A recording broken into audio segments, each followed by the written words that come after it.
I was absolutely committed to ensuring that the allegations made about the penalty point system were comprehensively investigated.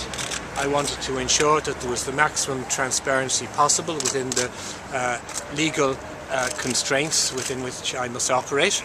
I want to thank the Commissioner for the very comprehensive investigation conducted and to thank Assistant Commissioner O'Mahony, who was in charge of that investigation, for a very comprehensive report published, for the very detailed appendices that I'm conscious you haven't seen, which takes each individual allegation and details the totality of the background and reaches conclusions. I want to thank the Garda unit that has produced the second report that we published today for the comprehensive work they've done. There are very important recommendations made to address processing and administrative difficulties with the penalty point system.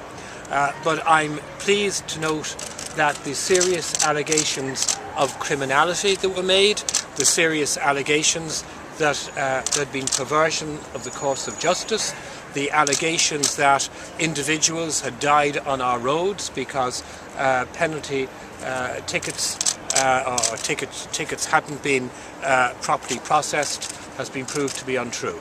It's quite clear that there are some administrative dysfunctions within the system, but it's also quite clear from the very detailed report that I've received that there's absolutely no question of any nature of Garda corruption. In the context of where we now stand, as you would have seen from the very detailed statement I issued, there are 3 senior members of the force who are now subject to disciplinary matters. I can't comment on that because I have to ensure that I don't prejudice the process that's taking place. Following its completion, I expect to receive a report on that. As I've said also in my statement, the detailed recommendations that have been published and the total reports, 2 reports together with the appendices, have been furnished by me to the Garda Inspectorate. So if they've any further comments or proposals or suggestions, they may bring them forward and feed into any changes to be implemented. That's again to reassure the public about the integrity of the system and to ensure that there's full and proper independent oversight. I've also referred the report, including the appendices, to the Chairman of the Joint Oireachtas Committee on Justice, Equality and Defence, Deputy David Staunton.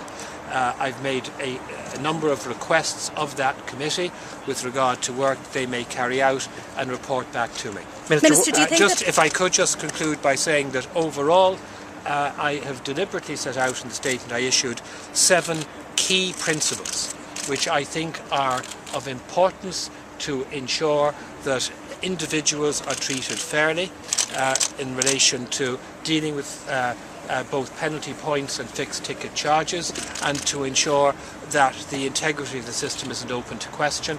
I regard those 7 overarching principles as of considerable importance, and I expect that they will be applied in the context of any new instructions issued by the Garda Commissioner to members of the force, and with regard to any new processes that may be put in place. Minister, do you think any of the allegations were vexatious?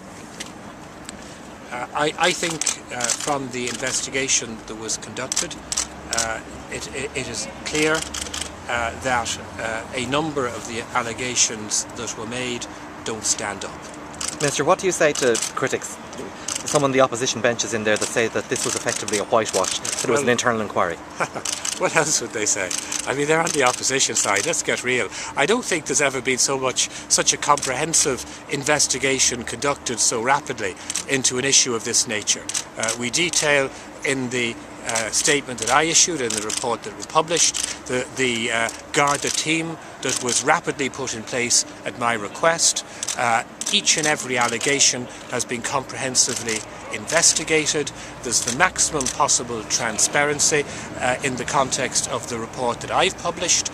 I've ensured that I would say 3 volumes, by the way, of the appendices, which take took me the best part of 6 hours to read, set out further additional information which I expect can be properly utilised in the public interest by the Justice Committee, and then we have the further report published today. There has been complete and absolute transparency. I did notice that some independent deputy was talking about there being a whitewash on the Pat Kenny show this morning, approximately 5 hours, I think it was, before the report was published, before he could have had access to it and before he'd read it. So I mean, if people want to play silly political games on an issue of great seriousness, they're welcome to do so, but I don't think they should be given any credibility.